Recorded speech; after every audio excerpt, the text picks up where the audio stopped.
हमने बनाया था उसमें हमने पढ़ा था ऑस्मियम टेट्राऑक्साइड के बारे में, एक रिएजेंट हमने फिनिश कर लिया था। आज जो हमारा सेकंड रिएजेंट है बेसिकली मैंने थोड़ा सा डिफरेंस, अब मैंने स्टार्ट किया है कि मैं एक मेटल को कम लेके चलूंगी, उसी पे फिर सारे रिएजेंट करवाऊंगी।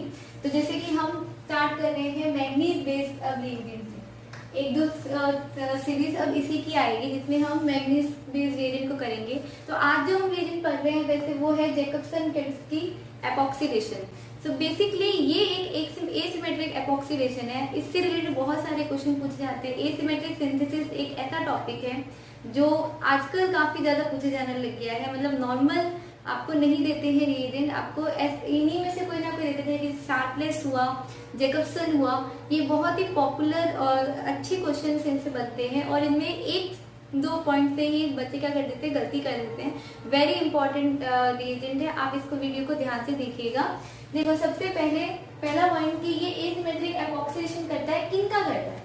अनफंक्शनलाइज्ड एल्कीन का करता है। जब मैं आपको शार्पलेस पढ़ाऊंगी तो वहां पे हम देखेंगे कि अदर जितने भी रिएजेंट्स होते हैं एपॉक्सीडेशन के लिए वो किसी ना किसी फंक्शनलाइज्ड एल्कीन को एपॉक्सीडाइज करते हैं। बट अगर आपको अनफंक्शनलाइज्ड एल्कीन है, मतलब जिसके ऊपर कोई फंक्शनल ग्रुप नहीं लगा हुआ है, उसको आपको एपॉक्सीडेशन करवाना है, तो उसके लिए बेस्ट चॉइस आपकी क्या होगी? जैकबसन ही होगी।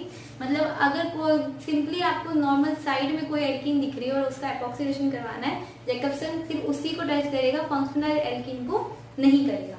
सेकेंड, अब इसका रिएजेंट कैसा होता है? कायरल एमएन की इसमें मैग्नीज की ऑक्सीजन स्टेट क्या होती है? Oxygen state is third.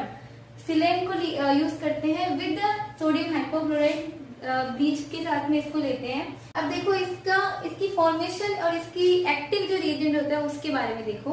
Structure देख के मत घबराना। देखो आपको सिर्फ यहाँ पे इतना समझना है कि जब जो हमारा रिएजेंट होता है उसे बेसिकली हमारी मैग्नीज की ऑक्सीडेशन स्टेट क्या होती है? +3 होती है। पर जब मैंने यहाँ पे ब्लीचिंग पाउडर डाला तो इसमें क्या हो जाता है? ऑक्सीजन स्टेट किस में कन्वर्ट हो जाएगी? 4 में कन्वर्ट हो जाएगी। हमारी एक्टिव स्पीसीज जो होती है, मतलब आगे जाके एल्कीन से रिएक्शन तो ये कंपाउंड करेगा, उसकी ऑक्सीडेशन स्टेट तो +4 होती है, बट जो आप रिएजेंट यूज कर रहे हो उसमें आपकी +3 ही होती है। ओके, अब ध्यान देना। अब सबसे इंपॉर्टेंट चीज देख रहे हैं, अगर आपको ये समझ में आ गया, मतलब आपको रिएजेंट पूरा समझ में आ गया, कोई भी एग्जाम्पल कर लो। देखो कैसे रिएक्ट करता है। ये हमारी एक्टिव स्पीसीज फॉर्म हो गई। अब हमारा एल्कीन आएगा। ध्यान देना कि आप देखोगे कि ये जो हमारा रिएजेंट है ये काफी लार्ज साइज में है और इसमें स्टेरिक हिंड्रेंस भी बहुत ज्यादा है। मतलब देखो यहाँ पे बल्कि ग्रुप है, यहाँ पे बल्कि ग्रुप है, यहाँ पे बल्कि ग्रुप है, इसलिए एल्कीन को पोजीशन नहीं मिलती रिएक्ट करने के लिए। ये सिर्फ यहाँ इस साइड से यहाँ पे रिएक्ट करता है ये एल्कीन को।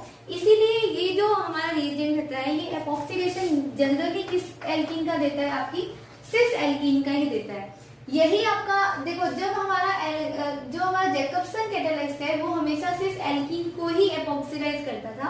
बट उसके बाद में एक और साइंटिस्ट आए जिनका नाम क्या था? कैटस्की उनका नाम था। तो उन्होंने क्या किया?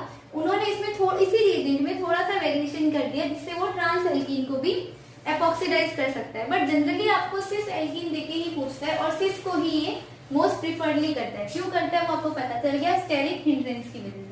तो देखो जब ये यहाँ पे रिएक्ट करेगा तो यहाँ पे नॉर्मली आपका एपॉक्सीडेशन हो जाएगा। अब एक चीज देखना, यहाँ पे आपकी स्टीरियोकेमिस्ट्री बहुत मैटर करती है। ऐसे क्वेश्चन आते हैं स्टीरियोकेमिस्ट्री वाले, अबव द प्लेन या बिलो द प्लेन कैसे होगा? तो वो टोटली डिपेंड करती है आपके इस कैटालाइज की स्टीरियोकेमिस्ट्री पे। कैसे निकालते हैं स्टीरियोकेमिस्ट्री RS कॉन्फिगरेशन, ये मैं आपको एक पढ़ा चुकी हूँ बट एक बार और फिर बता देती हूँ। बहुत इजी होता है, किसी भी कंपाउंड का निकाल सकते हो। हमेशा और प्रेफरेंस देते हैं, जैसे कि यहाँ पे देखो ये नाइट्रोजन एटम है, इस कार्बन सेंटर का आपको RS कॉन्फिगरेशन निकालना है। तो यहाँ पे सीधा क्या लगा हुआ है? नाइट्रोजन लगा हुआ है, तो हम इसको क्या देंगे? 1 नंबर। तो देखो सेकंड प्रायोरिटी यहाँ पे किसको मिलेगी? यहाँ पे जो एक कार्बन सेंटर है उससे क्या लगा हुआ है? नाइट्रोजन ग्रुप और पूरा एक कंपाउंड लगा हुआ है और फिर एक साइड पे कार्बन चेन, जबकि यहाँ पे सिर्फ एक कार्बन चेन लगी। तो सेकंड प्रायोरिटी किसको मिलेगी? ऑब्वियस है इसको एंड इसको थर्ड। तो ये कैसे मिला आपको? 1, 2 एंड 3 कैसा है आपका? एक तरह से S है और बल्कि ग्रुप का अबव द प्लेन, इसलिए इसका कॉन्फिगरेशन क्या होगा? S होगा। ऐसे इसका निकालोगे तो क्या आएगा? S आएगा। ये मैंने आपको पढ़ाया हुआ है, अगर आपको फिर भी नहीं आता तो यहाँ पे लिंक दे दूंगी, एक बार ही देख लेना। RS कॉन्फिगरेशन आपको इसमें आना चाहिए। अब देखो ये जनरली हमारा जो कैटालाइज होता है वो दोनों ही कॉन्फिगरेशन का हो सकता है, RR का भी हो सकता है या SS का भी हो सकता है। अगर आपको स्पेशली कई बार दिया होता है कि SS आपने लिया है, SS जैकबसन लिया है, RR लिया है, या फिर अगर आपको कुछ भी नहीं दिया तो हमेशा क्या मानोगे कि SS इसकी स्टीरियोकेमिस्ट्री, ठीक है। इसका RS नोमेनक्लेचर आपको SS ही अगर नॉर्मली लेके चलना है तो यही लेके चलना। अब देखो रूल क्या कहता है, ये हमारी एल्कीन है, एल्कीन पे दो तरह के ग्रुप्स लगे होंगे, एक हमारा R, एक हमारा R'। तो देखो R तो कुछ भी हो सकता है, कोई भी एल्कीन ग्रुप हो सकता है, कोई भी एरोमेटिक रिंग भी हो सकती है, बट जो आपका R' है वो एक बल्की ग्रुप होगा, ठीक है। एक मतलब एक स्मॉल ग्रुप होगा, एक बल्की ग्रुप होगा, एक लेस सब्स्टिट्यूटेड होगा, एक हाईली सब्स्टिट्यूटेड होगा। तो हमेशा जो हमारा एपॉक्सीडेशन के लिए जो ऑक्सीजन रिएक्ट करेगा वो किससे करेगा, हमेशा जो इंटरेक्शन प्रोसेस स्टार्ट होगा, मतलब फर्स्ट इंटरेक्शन होगा वो किससे होगा, हमेशा आपके लेस सब्स्टिट्यूटेड जो कार्बन सेंटर है वहीं से होगा। उसके बाद में आपका पूरी रिंग फॉर्मेशन होगी, ठीक है। बहुत इंपॉर्टेंट है ये लाइन कि आपका कैटालाइज का ऑक्सीजन हमेशा किससे रिएक्ट करेगा, पहले लेस सब्स्टिट्यूटेड साइड से ही रिएक्ट करेगा। अब देखो इसकी हमें स्टीरियोकेमिस्ट्री पता है। अब जो स्टीरियोकेमिस्ट्री हमारे उस कार्बन साइड की होगी, जैसे कि मान लो कि ये हमारा लेस सब्स्टिट्यूटेड साइड R वाला है, ठीक है, यहाँ ये कार्बन हमारा पहले इंटरेक्ट कर रहा है, तो इसका कॉन्फ़िगरेशन हमेशा आपके जो कैटालाइस्ट है उसके कॉन्फ़िगरेशन के क्या होगा, अपोजिट होगा, ठीक है। इतना सा बस याद रख लो, क्लियर हो जाएगा। हमेशा इस कार्बन सेंटर का कैसा होगा, अपोजिट होगा। फिर से बता रही हूँ, वो कार्बन सेंटर जो ऑक्सीजन से इंटरेक्ट करेगा वो कैसा होगा, लेस सब्स्टिट्यूटेड होगा, सबसे पहले वही इंटरेक्ट करेगा, और उसका कॉन्फ़िगरेशन हमेशा आपके कैटालाइज के कॉन्फ़िगरेशन के क्या होगा, जस्ट अपोजिट होगा, ठीक है। उसके बाद में आप एडजेसेंट का निकाल सकते हो। कॉन्फ़िगरेशन निकालना मैंने आपको बता दिया है। अब हम इसके एग्जांपल लेते हैं तो आपको बिल्कुल क्लियर हो जाएगा। तो अब एग्जांपल देखो, ध्यान से देखना, हमारे रूल को याद लेके चलो कि जैकबसन का SS है तो उसका R होगा उस कार्बन सेंटर का, और अगर RR है तो उसका S होगा जो लेस सब्स्टिट्यूटेड है। फर्स्ट एग्जांपल देखो, ध्यान से देखना।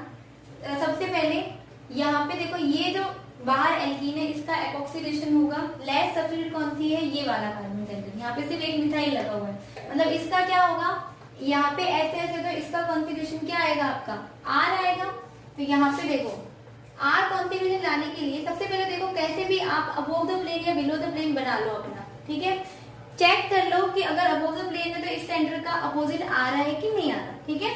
अब देखो जैसे कि हमें सिर्फ इस कार्बन सेंटर का चेक करना है, इसका देखो यहाँ पे क्या है, यहाँ पे 1 2 एंड 3, तो 1 2 एंड 3, यहाँ पे ये कैसा आ रहा है आपका नॉर्मल R कॉन्फ़िगरेशन आ रहा है, यहाँ पे S है और यहाँ पे R आ रहा है, मतलब बिल्कुल सही है, अपोजिट ही आना चाहिए। दैट मीन कि ये एपॉक्सीडेशन कहाँ से होगा, आपका अबोव द प्लेन होगा। दूसरे कार्बन सेंटर का भी आप निकाल सकते हो चाहो तो, बट सिर्फ आपको इस एक कार्बन सेंटर से आप बता सकते हो कि अबोव द प्लेन होगा या बिलो द प्लेन होगा। इस एक और एग्जांपल से देखते हैं। यहाँ पे देखो इस एल्कीन का एपॉक्सीडेशन होगा, कैसे होगा, सबसे पहले तो देखो कि आपको कई बार ऐसे MN सिलेन और ब्लीचिंग एजेंट ब्लीचिंग पाउडर दे के भी पूछ सकता है, तो आपको ये नहीं करना कि आपको जैकब नाम से देगा, कई बार सीधा कॉम्प्लेक्स देके भी पूछते हैं। तो याद रखना कि ये जैकबसन में आपका रिएजेंट कौन सा होता है, Mn प्लस आपका ब्लीचिंग पाउडर, ठीक है। तो देखो यहाँ पे लेस सब्स्टिट्यूटेड कार्बन कौन सा है, ये जो कार्बन साइड है यहाँ पे पूरी रिंग लगी हुई है, जबकि इस कार्बन पे एक कार्बन छोड़ के रिंग लगी हुई है, मतलब ये कैसा है आपका लेस सब्स्टिट्यूटेड है। तो इसका आपका कॉन्फ़िगरेशन कैसा आएगा, आपके नॉर्मल जो भी कैटालाइज है उसका जस्ट अपोजिट। नॉर्मली यहाँ पे कुछ नहीं दिया हुआ, दैट मीन यहाँ पे क्या है SS मान के चलेंगे, मतलब यहाँ पे आपका R कॉन्फ़िगरेशन आना चाहिए। तो देखो मैं इसको बिलो द प्लेन बनाती हूँ, ठीक है, आप अबोव द प्लेन बना के कॉन्फ़िगरेशन निकाल के देखना। मैंने बिलो द प्लेन नहीं बनाया, यहाँ पे इसका मैं अगर कॉन्फ़िगरेशन निकालो इस साइड का, तो यहाँ पे क्या आएगा आपका 1, देन उसके बाद में ये 2 एंड देन 3, ठीक है। तो देखो 1 2 एंड 3 क्या आ रहा है, S आ रहा है, पर क्योंकि बल्कि ग्रुप आपका हाइड्रोजन कहाँ आ रहा है, अबोव द प्लेन, तो मैं इसको इन्वर्स कर दूंगी तो ये क्या आ गया आपका R कॉन्फ़िगरेशन, SS का जस्ट अपोजिट आ गया। दैट मीन कि यहाँ पे इस कंपाउंड में एपॉक्सीडेशन कहाँ होगा, बिलो द प्लेन, और फर्स्ट वाले कंपाउंड में आपका कहाँ हो रहा है, अबोव द प्लेन। जस्ट हमने बना के सिर्फ इतना चेक किया कि आपके लेस सब्स्टिट्यूटेड कार्बन सेंटर का आपकी स्टीरियो केमिस्ट्री आरएस कॉन्फ़िगरेशन आपके कैटालाइज का जस्ट अपोजिट होना चाहिए। वो कैसे भी हो सकता है, अबव द प्लेन भी हो सकता है, बिलो द प्लेन भी हो सकता है। अब मैं एक और एग्जांपल लेती हूँ, उसके बाद में हम इस वीडियो को कंप्लीट करेंगे। ओके, सो लास्ट जो हमारा क्वेश्चन है उसमें मैंने 3-4 रिएजेंट लिए हैं। पूरा प्रोसेस देखते हैं। तो देखो, सबसे पहले हमने जैकबसन कैटालाइज को यूज किया है। यहाँ पे आप देखोगे तो ये एपॉक्सीडेशन कैसे होगा, अबव द प्लेन होगा। कुछ नहीं करना, आपके लेफ्ट सब्स्टिट्यूट कार्बन सेंटर का जस्ट अपोजिट करना है, दैट मीन आर करना है, इसका आर आना चाहिए, ठीक है। उसके बाद में हमने क्या यूज किया है, यहाँ पे H2SO4 यूज किया है। तो ये H2SO4 क्या करेगा, यहाँ पे OH फॉर्म कर देगा, ठीक है। जब यहाँ पे OH फॉर्म हुआ तो क्या होगा, ये बॉन्ड ऑब्वियस है कि ये एपॉक्साइड रिंग क्या होगी, इस यहाँ पे ब्रेक होगा, ठीक है।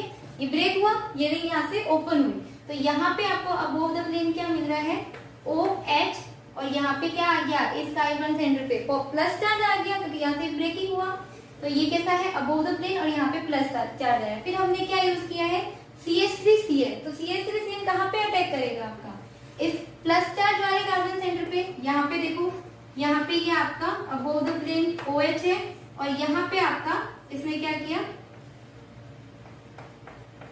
N triple bond C CH2, ठीक है। ये हमारा यहाँ पे अटैक हो गया। अब देखो, O के बाद में लोन पे ऑक्सीजन ने क्या किया, इस कार्बन सेंटर पे अटैक किया, और यहाँ पे क्या बनाया, एक तरह से एक रिंग बनाया। कैसा रिंग बनाया, जो यहाँ पे क्या है, अबव द प्लेन, ठीक है। यहाँ पे ऑक्सीजन, यहाँ पे नाइट्रोजन, ये कुछ इस तरह का इसमें रिंग की फॉर्मेशन होगी। अब हमने क्या यहाँ पे क्या यूज कर रहे हैं, हमारा KOH एंड H2O यूज कर रहे हैं। तब ये रिएक्शन कैसे होगी बताती हूँ, हम बता देते हैं। ओके, अब देखो यहाँ पे हमारा हमने KOH और H2O यूज किया, तो यहाँ पे क्या हो जाएगा, नाइट्रोजन पे हाइड्रोजन आ गया, और यहाँ पे इस कार्बन सेंटर पे क्या आ गया, OH आ गया। यहाँ से ये हाइड्रोजन कहाँ शिफ्ट होगा, आपकी NH2 पे शिफ्ट होगा, और ये रिंग क्या हो जाएगी, आपकी ओपन हो जाएगी। अब देखो, ओपन रिंग की स्टीरियो केमिस्ट्री कैसी रहेगी, यहाँ पे इस ऑक्सीजन पे क्या लगा हुआ है आपका O, और देन उसके बाद में डबल बॉन्ड O, ठीक है। और यहाँ पे क्या आ गया आपका NH2, ठीक है। अब हमने जो KOH बेस यूज किया है, वो बेस क्या करेगा, यहाँ पे OH नेगेटिव इस पे अटैक करेगा, और यहाँ से ये क्या हो गया, बॉन्ड पूरा ब्रेक हो गया, और जो आपको फाइनल प्रोडक्ट मिलेगा वो आपको कुछ इस तरह का मिलेगा। यहाँ पे आपका above the plane OH, and यहाँ पे आपका अबव द प्लेन NH2।